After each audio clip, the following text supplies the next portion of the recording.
Para falar de perceptrons e multilayer perceptrons, vou dar uma introdução sobre problemas de regressão e classificação em geral, revisitando um pouco daquilo que a gente viu na primeira aula. Na sequência, eu vou falar rapidamente sobre o perceptron básico, multilayer perceptron e os conceitos necessários para entender como funcionam esses algoritmos. Bom, a gente começa revisitando a ideia de um modelo linear para realizar aprendizado de máquina. Esse modelo ele vai descrever, basicamente, como os atributos de entrada podem ser transformados de maneira a obter uma estimativa daquilo que a gente tem como alvo. E aqui o alvo ele pode ser qualquer coisa, né? Ele pode ser um rótulo de um problema de classificação ou ele pode ser um valor em um problema de regressão. Considerando que, num algoritmo, o conjunto de funções admissíveis tem apenas funções lineares, nós vamos ter algo da seguinte forma. Ou seja, a gente vai ter um y chapéu, que é a estimativa do alvo, sendo igual ao x, que é o valor de entrada, nesse caso assumindo que eu tenho uma única feature, multiplicado por um peso w, somado com o valor de b. No caso de existirem mais que uma feature, a gente amplia essa equação e agora nós vamos ter vários parâmetros w, por exemplo aqui w1 que vai se multiplicar com a primeira feature x1, w2 que multiplica com a segunda feature x2 e somado b. Então dá para ver aqui que o b é um valor só para toda essa equação. Então isso vale aqui para um elemento. Então isso vai dar, por exemplo, o que eu estou fazendo é ponderar cada uma das features com um valor diferente e somar um outro valor. A forma geral, então, para um número d de features genérico, seria essa. Né? Então a gente tem um y chapéu, que é a estimativa, que é igual à soma de todos os pesos multiplicado por todas as features, depois somado o valor que a gente chama de bias b. Como em geral d tem uma dimensionalidade muito alta, geralmente é mais comum usar uma notação algébrica, né, de álgebra linear. Então a gente assume que x é um vetor com d dimensões, e aí isso passa a ser a multiplicação entre dois vetores, w e x, sendo que w é transposto para q. Né? Aqui a gente tem o produto interno, basicamente, entre esses dois vetores. Eu estou multiplicando cada elemento de w com cada elemento de x e somando todo mundo. Se vocês viram aí a aula anterior, em que eu faço a introdução ao PyTorch, a gente fez a implementação do produto interno entre dois vetores e é bem útil para esses cenários, por exemplo. E para um dataset, né, ou seja, para um caso em que eu não tenho só um valor, né, um elemento x, mas eu tenho vários, nesse caso aqui eu tenho só um, se eu tiver vários eu posso ter uma matriz x maiúsculo, e essa matriz ela vai pertencer a um espaço n por d. Porque né, eu tenho n elementos no dataset e d dimensões cada elemento. Então a gente vai ter um valor para cada um dos n elementos. Isso a gente consegue com multiplicação matricial. Então a gente vai multiplicar a matriz x com o vetor de pesos w e somar b. Né? O que é legal aqui é que a gente já está utilizando de forma implícita o conceito de broadcasting, que a gente utiliza tanto no NumPy quanto no PyTorch, de forma que as dimensões elas vão ser ampliadas de forma a garantir que essa multiplicação ou essa soma vai ser feita de uma maneira correta. Vamos relembrar o que a gente precisa, no fim das contas, para poder obter de forma correta, né, ou da melhor forma possível, os valores de w e b. Bom, a gente conhece, né, para um conjunto de treinamento, vamos relembrar o que a gente sabe para um conjunto de treinamento. A gente conhece x, que são os valores de entrada, e a gente conhece y, não o y chapéu, a gente conhece o y mesmo, o y verdadeiro, porque esse é um conjunto de treinamento, então eu tenho pares x e y para aprender. Então eu sei esses dois, eu sei x e eu sei y. Quem que eu preciso aprender aqui? W e B, de forma que y chapéu se aproxime o melhor possível de y. Então, para isso, eu utilizo uma função de custo ou perda. A função de custo ou perda vai me dar uma medida do quão bom é a estimativa que o modelo está gerando o Y chapéu, tendo por base o Y verdadeiro, o rótulo verdadeiro ou o alvo verdadeiro que eu tenho no meu conjunto de treinamento. E a função de custo, uma das mais comuns de ser utilizadas, principalmente para aspectos teóricos, é a função de perda quadrática. O que ela faz basicamente é, para cada elemento Y chapéu, eu subtraio, eu pego a diferença com relação ao Y verdadeiro, elevo ao quadrado. E aí eu tenho esse meio aqui, tá? A princípio eu não precisaria desse meio. A gente vai ver por que ele existe.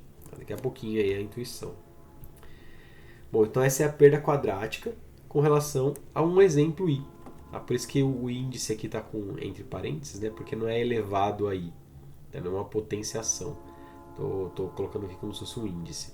Então essa é a loss, né? Ou a perda do elemento i com relação aos parâmetros w e b. Então, dado que eu escolhi um determinado valor de w, um determinado valor de b, eu posso calcular essa perda para um exemplo i. Se a gente fizer isso para todo o conjunto de treinamento, o que a gente tem é a loss de WB para todos os elementos, que é a média de todas as loss. Ou seja, se a gente fizer isso, se a gente ampliar essa equação, o que nós temos? Quem que é Y chapéu? Y chapéu nada mais é do que, e aí eu esqueci aqui, tá? Peço perdão, vou alterar depois, WTXI mais B, né? Então faltou mais B aqui que eu esqueci. W transposto X mais B menos YI. Então é a resposta do modelo com relação ao verdadeiro valor. Elevado ao quadrado, dividido por 2 e todo mundo somado. Tá? Bom, então, por que a gente gostaria? A gente gostaria de encontrar os parâmetros que minimizem a perda média com relação aos elementos de treinamento. Ou seja, a gente quer achar o melhor W, por isso que ele está aí com uma estrelinha, e o melhor B, por isso também está com uma estrelinha. E esse W estrela, B estrela, eles são relativos ao argumento, ao mínimo, argumento mínimo. Né? O que é o argmin? Se fosse só o mínimo, o que eu quero saber é o valor mínimo de WB, né? E não é isso que eu quero. Né? O que eu quero saber é, com base na função de custo L, eu quero saber o W e B que minimizam L. Né? O valor de W e o valor de B que minimizam LWB. Então esse é um problema de minimização que está relacionado à otimização. Para isso, e aí eu vou trazer de volta aqui um conceito que a gente já viu na primeira aula, na introdução, nós vamos utilizar a descida do gradiente estocástica em lote, ou em inglês, Mini-Batch Stochastic Gradient Descent. Para isso, nós vamos definir um mini-batch de exemplos. Por que isso? Nós vimos lá na aula anterior que se eu calcular, tentar fazer o Gradient Descent direto, isso é muito custoso. Eu vou precisar passar por todos os elementos do conjunto de treinamento antes de atualizar os parâmetros. E geralmente em Deep Learning a gente tem uma quantidade muito grande de exemplos. Muito grande mesmo. Então ficaria muito tempo computando tudo isso. Então eu vou fazer um mini batch de tamanho B. Eu também tenho que definir um tamanho de passo, ou seja, quão agressivo, digamos assim, vai ser a atualização de cada parâmetro. Bom, definido isso, eu inicializo os parâmetros. E aí, quem lembra aí como que eu inicializo os parâmetros? Isso, aleatoriamente. Então, W e B, inicialmente, eles são aleatórios. Como eles são aleatórios, eu consigo calcular, né, o primeiro valor, eu calculo a loss deles, ou seja, o custo de escolher W e B aleatórios. Eu tenho então WB aqui desse lado, WB aqui desse outro. Esse é o custo de escolher esses parâmetros e esses são os próprios parâmetros. Como é que eu atualizo? Eu vou andar no negativo do gradiente. né? Então eu uso a descida do gradiente. Então eu ando com menos, aqui eu tenho a derivada parcial de W e B com relação a loss. Então eu vou fazer a derivada do parâmetro W e do parâmetro B com relação ao custo de escolhê-los, somar isso para todos os elementos do batch. Então eu poderia fazer isso para cada elemento. Isso na aula anterior nós vimos isso, né? Eu calculo para cada parâmetro, eu vou lá, perturbo aquele parâmetro, computo a loss. Eu computo a derivada da loss. A derivada foi positiva. Se a derivada foi positiva, então eu vou subtrair. Se a derivada for negativa, eu vou somar. Só que eu faço isso agora para, ao invés de todos os elementos, faço para um subconjunto com B elementos, né, que é o batch, o tamanho do batch. Por isso que eu divido por esse valor absoluto de B aqui, né, isso aqui na verdade é a soma, né, o número de elementos, tá? O número de elementos em B. Poderia estar 1 sobre B, 1 sobre o total de elementos do batch, tá? Poderia estar esse valor aqui, que seria uma média mesmo. Mas eu posso também definir esse alfa, que vai me dar a velocidade com qual eu vou andar nessa direção. Posso diminuir essa velocidade, posso aumentar essa velocidade.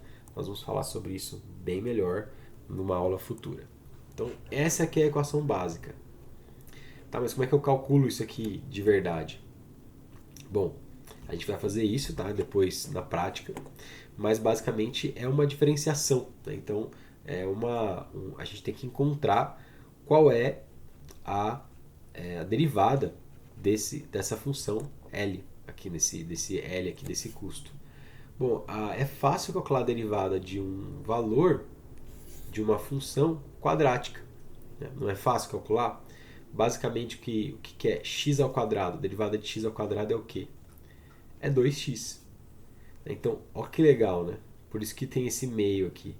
A derivada dessa função aqui como um todo, ela vai ser duas vezes o que tiver aqui, né? Só que como esse 2 vem para cá, eu fico com 2 sobre 2 vira 1. Né? Então eu consigo, eu sumo aqui com esse 2, fazendo com que fique mais conveniente matematicamente. Tá? Enfim, isso é tranquilo aqui da gente calcular. Né? Então basicamente vai ficar a diferença entre os dois, só isso. Né? Tem só a derivada passa a ser a mera diferença entre os dois valores, e isso eu consigo calcular facilmente. Bom, então com base nesses elementos, a gente vai agora conseguir definir um algoritmo que é, na verdade, agora uma rede neural mesmo. Né? Até agora a gente estava falando de algoritmos lineares de qualquer forma. Bom, o Perceptron, ele é um algoritmo que ele é considerado, né, o fundamento das redes neurais, como a gente conhece hoje e utiliza em Deep Learning, baseado na ideia de neurônios, em que cada unidade de processamento é um neurônio. A entrada de um Perceptron são valores organizados em um vetor. Então esses valores aqui eles são x0, x1, x2, x3 até xn. Tá? N valores aqui. Esses n valores são as features. Tá? Aqui não são os elementos. Tá? Coloquei n aqui, poderia ter colocado d, né? D que é o que eu utilizei aqui anteriormente. Tá? Então são d dimensões aqui de x. São as features de entrada, o tamanho, a dimensionalidade da entrada, basicamente. Cada feature de entrada, cada valor de entrada vai ser multiplicada por um peso. Então, cada valor de entrada é associado a um peso W, que indica a força da conexão. E o bias B funciona como intercepto da função linear. Como a gente já viu, ele vai somar. Então, a saída vai ser um único valor. Por quê? Porque eu vou somar as multiplicações de cada x com cada W, somar B. Então, esse somatório aqui, ele vai ser um único valor, tá? Porque ele é o produto interno mais uma soma. Uma soma por um escalar. Então, esse cara aqui vai dar um único valor. E depois, eu vou aplicar sobre esse valor uma função. Essa função ela é chamada de função de ativação. A gente vai explicar um pouquinho melhor aí como que ela qual é o segredo aí por trás dela, né? Ou a intuição por trás do uso dessa função. Mas então, esse aqui é uma unidade básica de processamento que é um perceptron. O algoritmo, então, perceptron contém um neurônio desse, então ele infere uma função linear e gera como saída um único valor. Esse valor vai ser, então, a resposta do meu modelo para o problema que eu tenho. O alvo vai ser obtido por esse f de net.